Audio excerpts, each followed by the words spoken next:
এক বক্তা মহান আল্লাহর জাকাতের সাথে বিএনপি ও জামাতের চাঁদাবাজি তুলনা করছে। এই বক্তারে মুসলমান বলা যায়? কথা বলেন।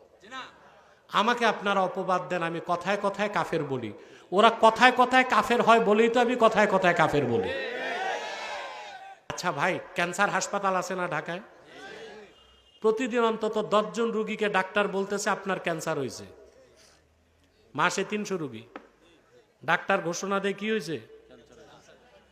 এখন ডাক্তার বলার কারণেই ক্যান্সার হয় না ক্যান্সার ধরা পড়ার কারণে ক্যান্সার বলে? আমি বলার কারণে তো বক্তাগুলো কাফের হয় না, বক্তাগুলো কাফের হইলে আমি বলি। এই যে মৌলবী বলছে যে বিএনপি বা জামাতের চাঁদাবাজির সাথে আল্লাহ যে জাকাতের কথা বুঝাইছে, যে আল্লাহ যে জাকাত দিতে বলছে, হ্যাঁ আল্লাহ চাঁদাবাজি করেন জাকাতের নামে, নাউজুবিল্লাহ।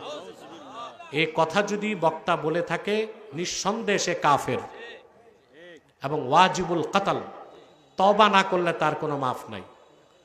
এখন এই বক্তার কথা থেকে আমার হাদিস শরীফের একটা কথা মনে পড়ছে, কথাটা কোরআন শরীফও আছে, বলবো? আরে বসো না। আবু বকর রাদিয়াল্লাহু তাআলা আনহু মদিনা মুনাওয়ারাতে হাঁটতে হাঁটতে বাইতুল মিদ্রাস, মদিনা মুনাওয়ারায় ইহুদিদের একটা মাদ্রাসা ছিল, ওটার নাম হচ্ছে বাইতুল মিদ্রাস। ওখানে ঢুকে দেখে ইহুদিদের সবচেয়ে বড় আলেম ফিনহাস, কি নাম, সে তাওরাত কিতাব বুঝাচ্ছে।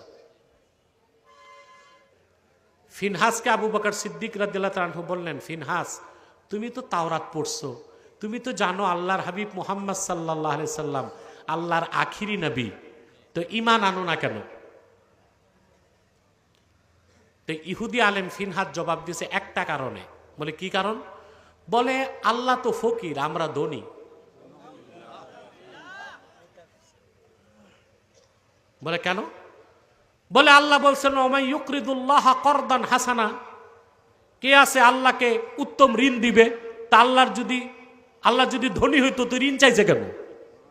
নাউজুবিল্লাহ বলবেন। আল্লাহ যে উত্তম ঋণের কথা বলছেন এটা কি? যাকাত, সাদাকা। আল্লাহ চাইছেন আল্লাহর বান্দার জন্য না নিজের জন্য? তো কুখ্যাত ইহুদি আলেম বলছে যে আল্লাহ ঋণ চাইছেন, তা আল্লাহ ফকির, আমরা না ধনী। তাফসীর ইবনে কাসির সাক্ষ্য, ফাদরাবা আবু বকরিন রাদিয়াল্লাহু তাআলা আনহু ওয়াজহা ফিনহাস দরবান শাদীদা। সিদ্দিক আকবরের মতো মানুষ আল্লাহর শানে বেয়াদবি বরদাস্ত করতে পারেন নাই, সর্বশক্তি দিয়ে ইহুদি আলেমের গালে এক চপেটা ঘাত লাগাই দিছে, 5 আঙ্গুলের দাগ বসে গেছে। এখন ইহুদি আলেম কানতে কানতে আল্লাহ রসুলের কাছে আসছে, এসে বললেন, ইয়া রাসূলুল্লাহ আবসির মা সানা আবি আবু বকর, দেখেন আবু বকর আমারে কি করছে, এত জোরে মারছে দাগ বসে গেছে। আল্লাহর হাবিব বললেন, আমার আবু বকর তো এই তবিয়তের না, তুমি কি করছো? ইতিমধ্যে সিদ্দিক আকবরকে ডাকা হলো। সিদ্দিক আকবর বললেন, ইয়া রাসূলুল্লাহ সাল্লাল্লাহু আলাইহি ওয়াসাল্লাম, ইয়া রাসূলুল্লাহ সাল্লাল্লাহু আলাইহি ওয়াসাল্লাম, সে আল্লাহর শানে এমন বেয়াদবি করছে আমি সহ্য করতে পারি নাই। আমার হাতে তরবারি থাকলে তার গর্দান কাটতাম, ছিল না বলে চপেটা কাট দিছে। ইহুদি অস্বীকার করছে, বলে আল্লাহ ফকির, আমরা ধনী, এটা আমি বলি নাই। সিদ্দিক আকবরের সাথে কোনো মুসলমান ছিল না, সাক্ষ্য দিবে কে? ইহুদিরা তো আর মুসলমানের পক্ষে সাক্ষী দিবে না।